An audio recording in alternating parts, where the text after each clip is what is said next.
Julien vivait à Roche-Sombre, un hameau reculé où les jours étaient mesurés par la course du soleil sur les collines et le son lointain des cloches de L, église. Son existence était une tapisserie tissée de fils simples. Le labeur dans les champs d'oliviers, l'odeur de la terre après la pluie, et la chaleur rassurante du foyer familial le soir venu. Il menait une vie que beaucoup auraient qualifiée d'honnête et de paisible, mais au plus profond de son cœur, une impatience sourde grandissait, une faim pour quelque chose de plus, un désir ardent de échapper à la monotonie d'un destin qui semblait déjà tout tracé. Cette aspiration silencieuse était une graine attendant le mauvais sol pour germer. Non loin de la ferme familiale, au cœur d'une oliveraie laissée à l'abandon, se trouvait un vieux puits en pierre, dont la margelle était érodée par les siècles. Il était une cicatrice dans le paysage, son ouverture béante, scellée par un lourd couvercle en bois vermoulu, que personne n'osait plus déranger. Les anciens du village, au visage parcheminé par le temps, racontaient à voix basse qu'il ne fallait jamais s'en approcher, et surtout pas lorsque le soleil commençait à décliner. Ils disaient que le puits avait une soif insatiable, une mémoire liquide qui se souvenait de tout ce qui y avait été jeté, et qu'il attendait patiemment qu'on vienne le déranger pour réclamer son dû. Cependant, pour Julien, ces récits haines étaient que des fables désuètes, des contes de bonnes femmes destinés à effrayer les enfants et à les tenir éloignés des dangers physiques du puits. Son esprit, jeune et pragmatique, était imperméable aux superstitions. Il était rempli de rêves bien plus concrets, des rêves de richesse, d'une vie facile loin de la sueur et de la terre, qui collaient à ses bottes. Il se répétait que la fortune ne souriait qu'aux audacieux, à ceux qui savaient saisir leur chance, et non aux âmes craintives, qui se laissaient paralyser par des histoires de fantômes et des légendes d'un autre âge. Il ne voyait dans le puits qu'un trou rempli d'eau et de silence. Un après-midi, alors que le soleil d'automne jetait de longues ombres dorées sur la campagne, une de ses chèvres S échappa de l'enclos et le mena dans une course effrénée jusqu'aux abords de la vieille oliveraie. C'est en la rattrapant qu'il passa près du puits maudit. Son regard fut attiré par un faible scintillement dans la boue séchée, près de la base en pierre. La curiosité l'emportant sur la prudence, il s'approcha et se pencha. Ses doigts fouillèrent la terre craquelée, et en exhumèrent une unique pièce d'or. Un ancien louis d'or sali par le temps mais dont ton éclat était indéniable. Était plus d'argent qu'il n'en avait jamais tenu dans sa main. Le cœur de Julien s'emballa dans sa poitrine, martelant un rythme sauvage contre ses côtes. Ce N était pas un hasard, pensa-t-il avec une certitude exaltée. Était un signe du destin, une promesse tangible de la fortune qui dormait peut-être juste là, sous ce couvercle pourri. Émerveillement initial et la gratitude furent aussitôt balayés par une vague d'avidité froide et mordante, un désir puissant qui obscurcit son jugement. Il en voulait plus. Cette seule pièce ne suffisait pas. Elle n'avait fait que éveiller un appétit vorace pour tout le trésor qu'il imaginait déjà enfoui dans les profondeurs obscures et silencieuses du puits. Faisant fi des avertissements de sa grand-mère qui résonnaient faiblement dans un coin de sa mémoire, il retourna au puits alors que le ciel se parait de teintes violettes et orangées. Le crépuscule s'installait, ce moment suspendu où le monde semble retenir son souffle, un entre-deux qui n'appartient ni au jour ni à la nuit. Les anciens disaient que ce était une heure dangereuse, une fissure dans le temps où les choses de l'autre côté pouvaient plus facilement se glisser dans notre monde. Mais Julien, aveuglé par sa convoitise, ne sentait que le frisson de l'interdit et la promesse de l'or qui l'attendait. Avec un geste de défi, comme pour narguer les fantômes de son enfance et les peurs des anciens, il ramassa une lourde pierre près de la margelle. Il la souleva et, après un instant d'hésitation, la laissa tomber dans l'obscurité du puits. Il tendit l'oreille, retenant sa respiration, espérant entendre le son cristallin de la pierre heurtant un amas de pièces, la douce musique d'un trésor révélé. Mais tout ce qu'il perçut fut un plouf sourd et lointain, comme si la pierre avait été avalée par une gorge de velours, suivi d'un silence profond, un silence absolu et contre nature, qui sembla absorber tous les autres bruits du soir. Alors qu'il s'endort, éloigné, une sensation étrange le parcourut. Un souffle glacial, venu de nulle part, lui caressa la nuque, faisant se hérisser les poils de ses bras.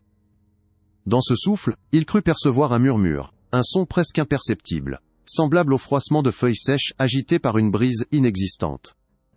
Il se retourna vivement, mais il n'y avait rien, seulement les oliviers tordus qui se découpaient en silhouettes noires sur le ciel mourant.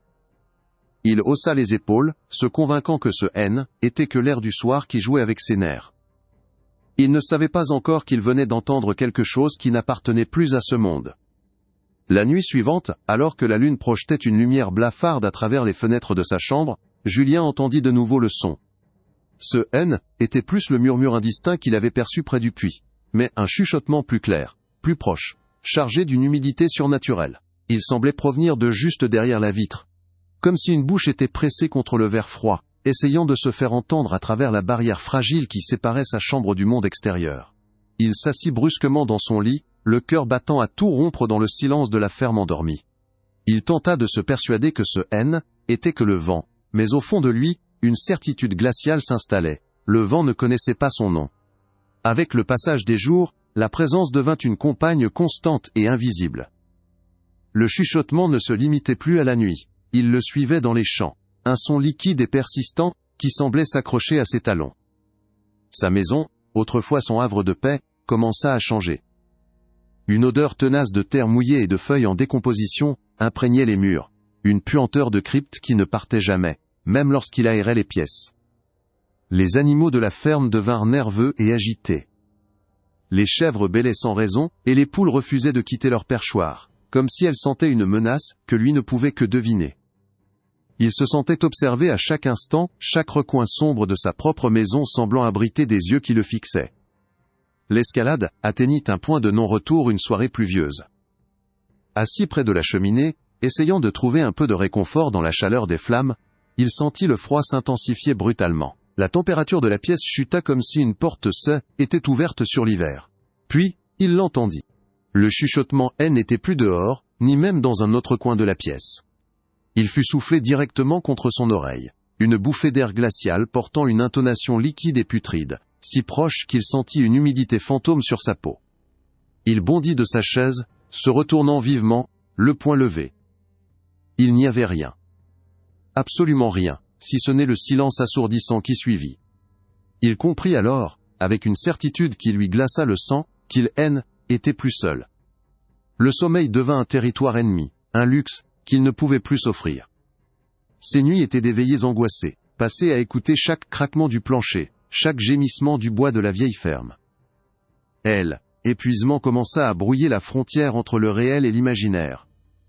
Il voyait des choses aux confins de sa vision. La silhouette fugace de longs cheveux détrempés passant devant une porte entr'ouverte. Le reflet blafard de quelque chose de pâle dans un miroir assombri par la pénombre. Ses tentatives de rationaliser les événements étaient évanouies, remplacées par une paranoïa qui le rongeait. La peur N était plus une émotion passagère. Elle était devenue l'air même qu'il respirait. Un poison lent qui le consumait de l'intérieur, l'isolant du reste du monde dans sa propre terreur. Vaincu par des nuits sans sommeil et une terreur qui rongeait son âme, Julien se traîna jusqu'à la petite maison de sa grand-mère, Hélène, à l'autre bout du hameau. Ses traits étaient tirés, sa peau cireuse, et ses yeux cernés de noir trahissaient une angoisse que les mots peinaient à contenir. Il s'assit à la table de la cuisine, l'odeur familière du bois et des herbes séchées, ne parvenant pas à apaiser le froid qui l'habitait. D'une voix brisée il raconta tout, la pièce d'or scintillante dans la boue, sa folle cupidité, la pierre jetée dans l'abîme silencieux, et enfin, la voix. Cette voix liquide et glaciale qui murmurait son nom dans l'obscurité, une persécution invisible qui le poussait au bord de la folie. Hélène, écouta sans l'interrompre, son visage parcheminé se figeant en un masque de grave solennité. Il n'y avait nulle surprise dans son regard, seulement la tristesse profonde de voir une vieille peur se confirmer. Ses mains noueuses, qui avaient pétri le pain et soigné les blessures pendant près d'un siècle, restaient immobiles sur la table en bois usé. Quand Julien eut fini, le silence s'installa, plus lourd et plus menaçant que tous les chuchotements qu'il avait entendus. Elle posa alors sa main ridée sur celle de son petit-fils, un contact fragile, mais qui semblait l'ancrer à la réalité. « Imbécile, murmura-t-elle, non pas avec colère, mais avec un désespoir infini. Tu as répondu à l'appel, tu as réveillé la noyée du puits. » Le sang de Julien se glaça dans ses veines. Le nom, prononcé à voix basse dans la quiétude de la cuisine, donnait une forme tangible et terrifiante à son tourment. Ce N était plus un vent mauvais, ou une hallucination née de la fatigue, mais une entité nommée, une histoire connue. Hélène lui raconta la légende, une tragédie vieille de plusieurs siècles. L'histoire d'une jeune femme du hameau, trahie par son amant pour une poignée de pièces d'or, et jetée vivante dans la froide obscurité du puits. Son esprit, disait-on, était resté prisonnier de l'eau, son chagrin et sa colère, se transformant en une faim insatiable, une soif éternelle pour la chaleur des vivants, qui passaient trop près de sa tombe liquide. Elle ne veut pas de ton or, mon garçon, continua la vieille femme, ses yeux sombres fixés sur lui, comme pour s'assurer qu'il comprenait le poids de chaque mot. L'avidité est le seul langage qu'elle connaît encore, c'est le poison qui l'a tuée, et c'est l'aile, écho de ce même poison dans ton cœur qui l'a tiré de son sommeil. En jetant cette pierre tu n'as pas cherché un trésor, tu as offert ton âme en pâture. Elle t'a entendu, et elle t'a reconnu comme un semblable. Maintenant, elle veut ce qui lui a été volé, non pas l'argent, mais la vie. Elle veut t'entraîner avec elle dans les profondeurs, pour que sa solitude glaciale soit enfin apaisée par la compagnie d'une autre âme perdue. Cette nuit-là, Julien n'essaya même pas de dormir. Il s'assit à la table de la cuisine, le dos droit, la vieille veste en laine de son grand-père posée sur ses genoux. Le silence de la ferme était une chose vivante, lourde, et pleine d'attente. Chaque craquement du bois, chaque plainte du vent contre les volets, était un prélude à la terreur qu'il savait imminente. Était plus la proie, il était le guetteur, un soldat solitaire préparant ses maigres défenses contre une invasion invisible. La flamme d'une unique bougie vacillait sur la table, projetant sa silhouette tremblante sur les murs, et dans chaque ombre qui dansait, il s'attendait à la voir se former. Puis, elle arriva. La voix ne vint pas de l'extérieur, mais sembla naître de l'air même de la pièce. Julien Cessès était un murmure à la fois séduisant et putride, une promesse de secrets enfouis et de richesses oubliées, un chant de sirène venu des profondeurs de la terre. Le son était partout, et nulle part à la fois, s'enroulant autour de lui comme un linceul humide, essayant de trouver une fissure dans sa résolution. Il sentit une envie primaire de répondre, de demander ce qu'elle voulait, de céder à la curiosité qui avait été sa première erreur. Il serra les poings, ses ongles s'enfonçant dans ses paumes, pour s'ancrer à la douleur et à la réalité. Avec des doigts gourds et tremblants, il saisit la veste en laine. Le geste était maladroit, ralenti par la peur qui figeait ses muscles. Il la retourna, exposant les coutures et la doublure usée. En l'enfilant, le contact du tissu rêche contre sa peau fut un choc brutal, une distraction bienvenue. Le murmure, qui savane, était intensifié, vacilla soudain, comme une flamme frappée par une rafale de vent. Pendant un instant, un seul instant béni, il y eut le silence. Un silence pur, vide. Julien retint son souffle, osant à peine espérer. Mais il savait que ce main de sécat était qu'un répit, une simple pause dans le siège. La noyée était simplement désorientée, confuse par le sortilège simple des anciens. La pause fut de courte durée, la voix revint, mais sa nature avait changé. Elle était plus séductrice, mais chargée d'une colère glaciale et ancienne. Julien, le deuxième appel N, était plus un murmure, mais un ordre qui fit vibrer les vitres dans leur cadre. Un froid surnaturel déferla dans la pièce, si intense qu'il éteignit les dernières braises mourantes dans la cheminée. La flamme de la bougie se tordit, se coucha presque à l'horizontale, sa lumière devenant faible et bleue. Julien sentit le souffle de la tombe sur sa nuque, un air stagnant et saturé de l'odeur de la vase, et des feuilles en décomposition. La maison N était plus son refuge, elle devenait une extension du puits. Le son de gouttes d'eau se fit entendre, lent et régulier. Il leva les yeux vers le plafond, mais les poutres en bois étaient parfaitement sèches. Le bruit venait de partout. Des flaques sombres et miroitantes commencèrent à se former sur le plancher en bois, étendant comme des taches d'encre, reflétant la faible lueur de la bougie. Elle ne mouillait pas le bois, elle semblait suinter à travers lui depuis un autre endroit, un lieu de ténèbres et d'eau stagnante. L'air devint si lourd d'humidité, qu'il eut l'impression de respirer de l'eau. La noyée ne l'appelait plus seulement, elle amenait son royaume avec elle, transformant sa cuisine en une antichambre de sa tombe liquide. Puis, le troisième appel. Il ne fut pas prononcé. Ce fut un cri silencieux, qui explosa directement dans son crâne, une onde de choc mental, qui balaya toute pensée. Julien, son nom, gravé au fer rouge dans son esprit. Toute résistance s'effondra. Il sentit une force invisible et irrésistible le soulever de sa chaise, une marionnette dont les fils étaient tirés depuis les profondeurs. Ses jambes se mirent en mouvement d'elles-mêmes, le dirigeant vers la porte, vers la nuit, vers le chemin menant à l'oliveraie abandonné. Il voyait son corps bouger, mais ne le contrôlait plus. Une partie de lui, terrifiée, hurlait, mais sa volonté était prisonnière. Alors que sa main se tendait vers le loquet froid de la porte, une dernière image fulgurante traversa son esprit paralysé. Le visage sévère, mais aimant de sa grand-mère, ses yeux le suppliant de se souvenir. Mort-le-fort, les mots étaient un écho lointain, une bouée de sauvetage dans un océan de désespoir. Avec un dernier effort de volonté, Un spasme de rébellion contre l'emprise qui le possédait, il réussit à détourner sa tête et à porter son pouce à sa bouche. Ses propres mâchoires refusèrent d'obéir, serrées par une force extérieure, mais il lutta, rassemblant toute sa force vitale dans ce seul et unique acte de défi. Il mordit de toutes ses forces, ignorant la résistance de sa propre chair. Une douleur aiguë, blanche et brûlante, explosa dans sa main, et presque aussitôt, le goût métallique et chaud de son propre sang emplit sa bouche. Ce fut comme un coup de tonnerre, une décharge électrique qui le ramena brutalement à lui-même. Le lien invisible qui le tirait vers la porte se brisa net. L'attraction S évanouit instantanément. Un long soupir plaintif et gorgé d'eau résonna dans la pièce, un son de déception infinie et de solitude éternelle, comme une vague qui se retire tristement de la rive. Et puis, enfin le silence. Un silence vrai et définitif. Julien s'effondra sur le sol, tremblant de tous ses membres, le cœur battant à se rompre. Les flaques d'eau avaient disparu, l'odeur de vase S était dissipée, et le froid mordant avait reculé, laissant place à la fraîcheur normale d'une nuit d'automne. Il resta là, recroquevillé sur le plancher, le pouce ensanglanté dans la bouche, écoutant le silence. Il n'osa pas bouger, pas même respirer trop fort, jusqu'à ce que les premières lueurs grises et timides de l'aube ne filtrent à travers les fentes des volets. La lumière du jour, promesse de vie et de chaleur, n'avait jamais été aussi précieuse. Il avait survécu. Il avait obéi aux règles. Julien ne s'approcha plus jamais de ce puits. Le lendemain, à l'aube, il prit le louis d'or qui avait déclenché sa chute.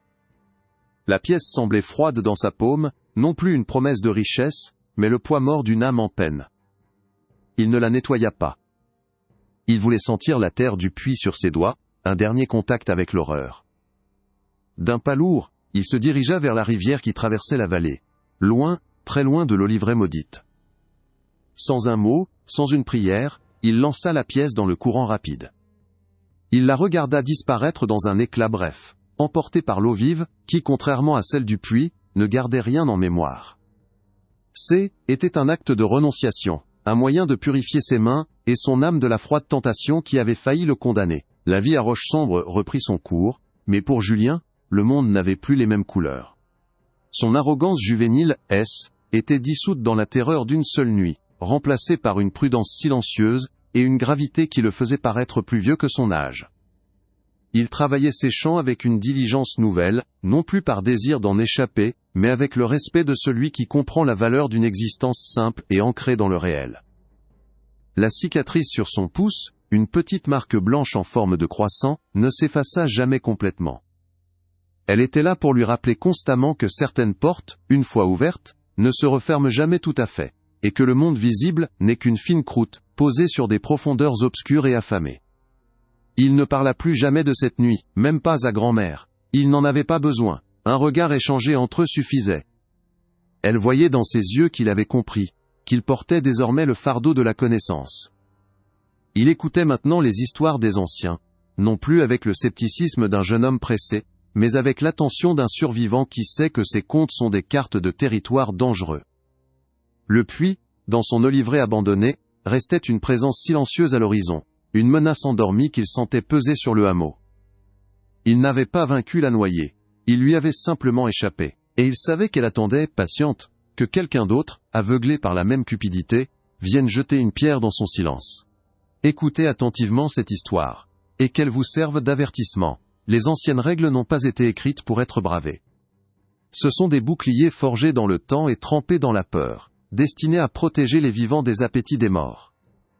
Ne laissez jamais la cupidité empoisonner votre cœur, car son odeur est un parfum qui attire des choses qui se tapissent dans les ombres et dans l'eau stagnante. Des choses qui, depuis longtemps, ont oublié la satiété et ne connaissent plus que la faim. Le désir de richesse est un écho que ces entités reconnaissent, car c'est souvent ce même désir qui a causé leur propre perte, et les a enchaînées à notre monde, pleine de rancœur et de solitude. Restez à Laomi, écart des lieux oubliés, de ces cicatrices dans le paysage où le temps semble être arrêté, surtout lorsque le soleil se retire, et que la frontière entre les mondes s'amincit. Ne troublez pas le sommeil de ce qu'il est préférable de laisser enfoui, car chaque pierre jetée dans le silence est une invitation. Le calme de certains endroits n'est pas un vide, mais une prière qu'il ne faut jamais interrompre. Apprenez à respecter les avertissements qui murmurent dans le vent, et les histoires racontées au coin du feu, car elles sont la mémoire de ceux qui ont appris ces leçons dans la douleur, et qui ne sont plus là pour les raconter eux-mêmes. Et si jamais dans le silence d'une nuit sans lune vous deviez entendre une voix venue de nulle part, une voix liquide et froide qui murmure votre nom depuis l'obscurité la plus proche, ne répondez sous aucun prétexte. Ne vous retournez pas. Ne lui accordez pas la moindre parcelle de votre attention, car c'est de cela qu'elle se nourrit. Retournez immédiatement vos vêtements pour la désorienter, pour briser l'image qu'elle a de vous. Et si elle insiste, si son appel se fait plus pressant, et que vous sentez sa volonté s'enrouler autour de la vôtre, souvenez-vous de votre sang chaud. Rappelez-lui, et rappelez-vous à vous-même, que vous appartenez encore au monde des vivants. Car la noyée a toujours soif. Écoutez attentivement cette histoire, et qu'elle vous serve d'avertissement. Les anciennes règles n'ont pas été écrites pour être bravées. Ce sont des boucliers forgés dans le temps et trempés dans la peur, destinés à protéger les vivants des appétits des morts. Ne laissez jamais la cupidité empoisonner votre cœur, car son odeur est un parfum qui attire des choses qui se tapissent dans les ombres et dans l'eau stagnante. Des choses qui, depuis longtemps, ont oublié la satiété et ne connaissent plus que la faim. Le désir de richesse est un écho que ces entités reconnaissent, car c'est souvent ce même désir qui a causé leur propre perte, et les a enchaînés à notre monde, pleine de rancœur et de solitude. Restez à tête, écart des lieux oubliés, de ces cicatrices dans le paysage où le temps semble être arrêté, surtout lorsque le soleil se retire et que la frontière entre les mondes s'amincit. Ne troublez pas le sommeil de ce qu'il est préférable de laisser enfoui, car chaque pierre jetée dans le silence est une invitation. Le calme de certains endroits n'est pas un vide, mais une prière qu'il ne faut jamais interrompre. Apprenez à respecter les avertissements qui murmurent dans le vent, et les histoires racontées au coin du feu, car elles sont la mémoire de ceux qui ont appris ces leçons dans la douleur, et qui ne sont plus là pour les raconter eux-mêmes. Et si jamais, dans le silence d'une nuit sans lune, vous deviez entendre une voix venue de nulle part, une voix liquide et froide, qui murmure votre nom depuis l'obscurité la plus proche, ne répondez sous aucun prétexte. Ne vous retournez pas. Ne lui accordez pas la moindre parcelle de votre attention, car c'est de cela qu'elle se nourrit. Retournez immédiatement vos vêtements, pour la désorienter, pour briser l'image qu'elle a de vous. Et si elle insiste, si son appel se fait plus pressant, et que vous sentez sa volonté s'enrouler autour de la vôtre, souvenez-vous de votre sang chaud. Rappelez-lui, et rappelez-vous à vous-même, que vous appartenez encore au monde des vivants. Car la noyée a toujours soif.